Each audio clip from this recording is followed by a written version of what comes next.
Hey guys, this is Jeff from That Bold Life, your weekly source of Christian education, motivation, and inspiration. Welcome to Day 4's devotion, where we ask the question, can you love unconditionally?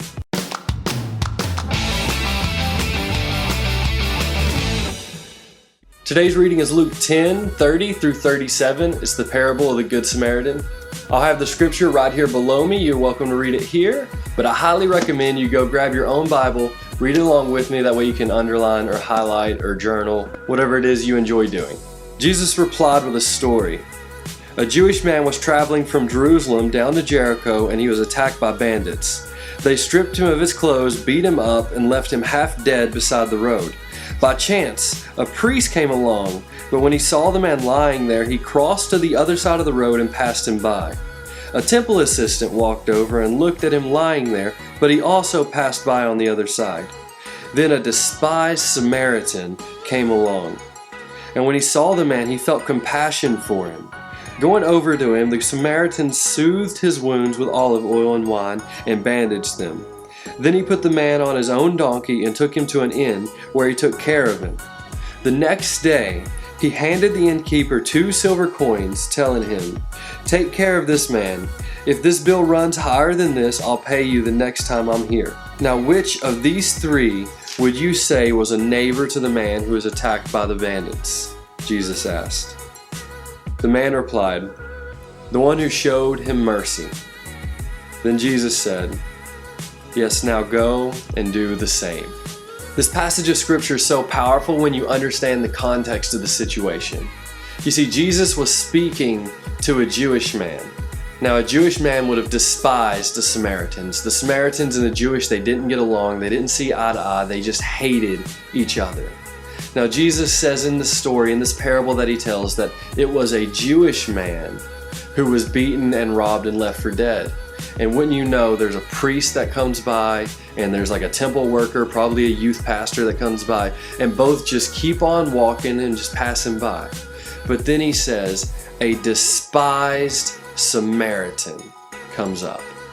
A despised Samaritan. This Jewish man would have probably vomited in his mouth a little bit just thinking about a Samaritan. He would have been that disgusted with the fact that a Samaritan would walk up. And then Jesus says it's that Samaritan that helps. What's Jesus saying in this passage? He says that we are to love one another. You see, there at the end, he tells this Jewish man to go and do the same, to go and do likewise.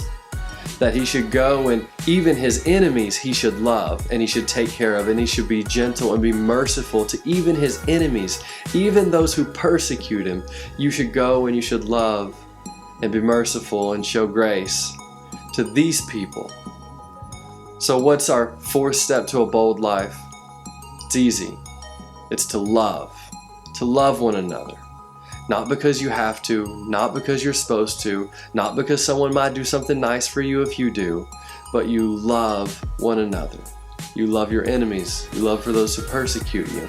Jesus says that we will be known as his disciples by our love. In fact, one of my favorite passages is in 1 Corinthians 13, where Paul talks about love. In 1 Corinthians 13:1 it says, "If I could speak all the languages of earth and of angels but didn't love others, I would only be a noisy gong or a clanging cymbal. If I had the gift of prophecy, and if I understood all of God's secret plans and possessed all knowledge, and if I had such faith that I could move mountains but did not love others, I would be nothing. If I gave everything I have to the poor and even sacrificed my body, I could boast about it. But if I didn't love others, I would have gained nothing." The very principles of Christianity are based on the foundations of love. It says in the Bible that not that God does love, but it says that God is love. If love were a river, God would be the very source of that river. Therefore, if God is flowing through you, then love has to be flowing out of you. Love flows down from God and it flows out from us. We are called to love others. Christians should be known more for their love than they are their judgment or their condemnation or their mean looks.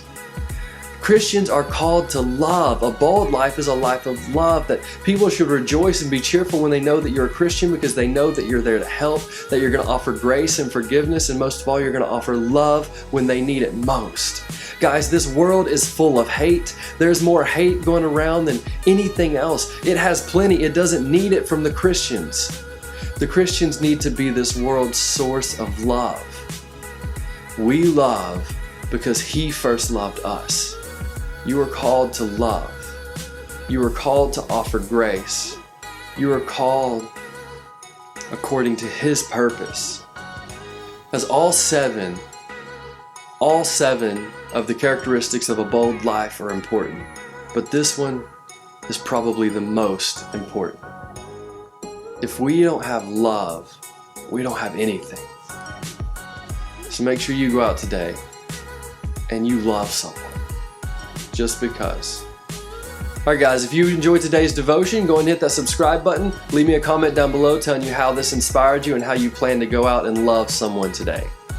Alright guys, be sure to check back tomorrow for day 5's devotion. Keep living that bold life.